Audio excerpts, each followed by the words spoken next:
पिछले 2.5-3 महीने में जब ये अपना कोरोना का सारा लॉकडाउन वगैरह चल रहा था, इस दौरान दिल्ली में अपने उत्तराखंड के बहुत लोग रहते हैं। पहाड़ों से आए हुए बहुत लोग रहते हैं।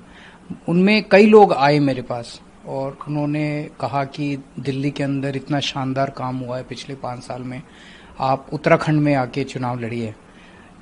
एक व्यक्ति आया अपनी बहुत सारे कॉलोनी के लोगों को लेके, उसकी बेटी के 93% नंबर आए थे और सरकारी स्कूल में। उसने कहा मैं तो सोच भी नहीं सकता था कि इतने अच्छे नंबर आएंगे, मैं अपनी बेटी को डॉक्टर बनाना चाहता हूँ। और मैंने उम्मीद नहीं की थी कि सरकारी स्कूल में पढ़ने वाली मेरी बेटी डॉक्टर बन सकती है, लेकिन अब मुझे लग रहा है कि मेरी बेटी डॉक्टर बन सकती है। सो सब लोगों ने कहा कि आप उत्तराखंड में चुनाव लड़िए। हमें क्लियर नहीं था कि उत्तराखंड में लड़ना चाहिए कि नहीं लड़ना चाहिए।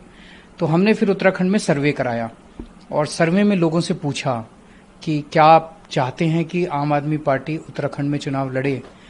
तो उत्तराखंड में 62% लोगों ने सर्वे में कहा कि आम आदमी पार्टी को चुनाव लड़ना चाहिए। तो तब आम आदमी पार्टी ने, फिर हमने सबने मीटिंग की और तय किया कि आम आदमी पार्टी चुनाव लड़ेगी। सर, आपकी नज़र में, आम आदमी पार्टी की नज़र में आज की तारीख में कौन से अहम मुद्दे होंगे उत्तराखंड के लिए? उत्तराखंड में मुझे लगता है कि 3 मुद्दे सबसे इम्पोर्टेंट हैं। एक तो रोजगार नहीं है बच्चों के पास, जिसकी वजह से उत्तराखंड से पलायन बहुत हो रहा है। कोई भी अपना घर छोड़ के नहीं जाना चाहता। अगर वहीं रोजगार मिलेगा तो लोग अपने घर में रह के ही रोजगार करना चाहते हैं। दूसरा, वहाँ पे स्कूलों की बड़ी प्रॉब्लम है, शिक्षा की बड़ी प्रॉब्लम है, कॉलेजेस की बड़ी प्रॉब्लम है। सरकारी स्कूल, सरकारी कॉलेजेस की हालत बहुत ज़्यादा खराब है। प्राइवेट स्कूलों का बहुत ज़्यादा शोषण है। तो जैसे दिल्ली के अंदर हमने ठीक किया स्कूलों को, शिक्षा को, वैसे ही वहाँ भी लोगों को अब ये भरोसा है कि यही लोग ठीक कर सकता है। इन्होंने दिल्ली में करके दिखाया, अब ये उत्तराखंड में भी करेंगे। और वैसे ही स्वास्थ्य सेवाओं का, अस्पतालों का, इसका बहुत बुरा हाल है। वहाँ पे एक प्रथा है डंडी खंडी करके, जिसमें पहाड़ों के ऊपर लोग रहने वाले, वहाँ पे आसपास कोई अस्पताल, कोई क्लिनिक नहीं होता। तो अगर कोई बीमार हो जाए तो अपनी खटिया के ऊपर किसी को बिठा के और फिर दूर अस्पताल पैदल लेके जाते हैं। तो अब गांव-गांव के अंदर क्लिनिक खुलने चाहिए। जैसे दिल्ली में जब किसी ने यकीन नहीं किया था कि हर मोहल्ले में क्लिनिक खुल जाएंगे, ऐसे ही लोग जब मैं कहता हूं तो यकीन नहीं करते कि गांव-गांव के अंदर, बस्ती-बस्ती के अंदर क्लिनिक हो सकते हैं। लेकिन दिल्ली में हुए, वहां भी होंगे। सर, आपके लिए उत्तराखंड कितना अहम है? क्योंकि 1.5 साल है चुनाव को उत्तराखंड के, इसको लेकर आप कितने गंभीर है? पार्टी कितनी गंभीर है? नहीं, पार्टी तो बिल्कुल गंभीर है, तभी हमने ऐलान किया और तभी ये सर्वे करने के बाद, क्योंकि दिल्ली में रहने वाले जितने उत्तराखंड के लोग हैं, ये जब वापस अपने घर जाते हैं और तो उन्होंने बताया कि वहाँ पे काफी चर्चा है उत्तराखंड के अंदर दिल्ली मॉडल की। वहाँ पे काफी चर्चा है उत्तराखंड के अंदर दिल्ली के स्कूलों की, दिल्ली के अस्पतालों की। अगर आप एक तरह से देखें तो 70 साल में पहले उत्तराखंड उत्तर प्रदेश का हिस्सा था और उत्तराखंड के लोगों का मानना है कि जब वो उत्तर प्रदेश का हिस्सा था तो उसके साथ सौतेला व्यवहार होता था और इसीलिए उत्तराखंड का विकास नहीं हो पाया। उत्तराखंड के लोगों ने संघर्ष किया और संघर्ष के बाद 2000 में उत्तराखंड अलग राज्य बना। लेकिन अलग राज्य बनने के बाद भी क्या मिला? वही बीजेपी, वही कांग्रेस।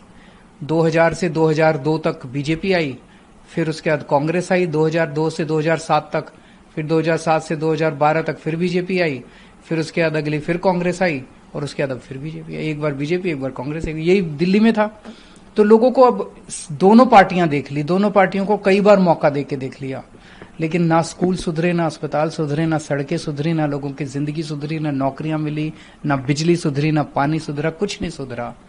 अब लोगों को ये उम्मीद है कि ये आम आदमी पार्टी जो है, इसने दिल्ली में करके दिखाया तो यहां भी करेंगे।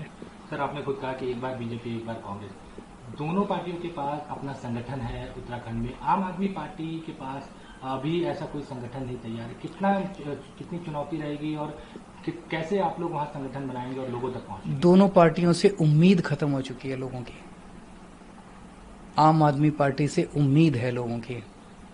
चुनाव उम्मीद पे लड़ा जाता है। आज अगर आप किसी भी देवभूमि के किसी भी व्यक्ति से पूछें कि क्या उसे लगता है कि कांग्रेस उनके परिवार को भविष्य दे सकती है, नहीं दे सकती। कांग्रेस तो छोड़ के जा रहे हैं लोग। 14 लोग कांग्रेस के बीजेपी में जाके शामिल हो। कांग्रेस तो बची नहीं है।